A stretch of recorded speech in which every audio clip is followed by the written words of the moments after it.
Let's get your Spectrum cable box and internet up and running.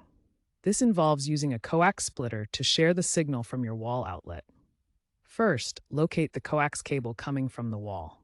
This cable carries both your TV and internet signals. Now, take the coax splitter provided in your Spectrum self-install kit.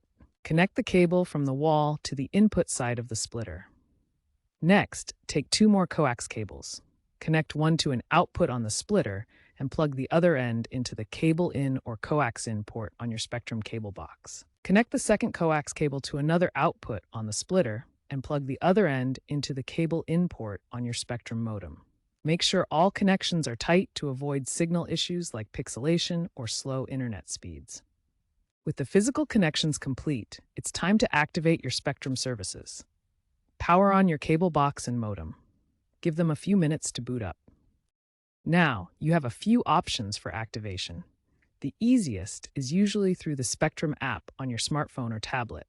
Download the app from your device's app store and follow the on-screen instructions.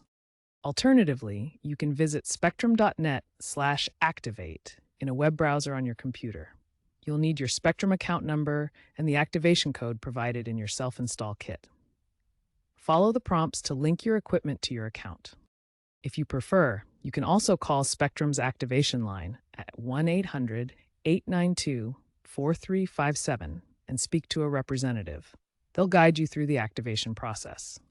Once activated, your cable box should start displaying channels, and your internet modem should provide a Wi-Fi signal if it has a built-in router.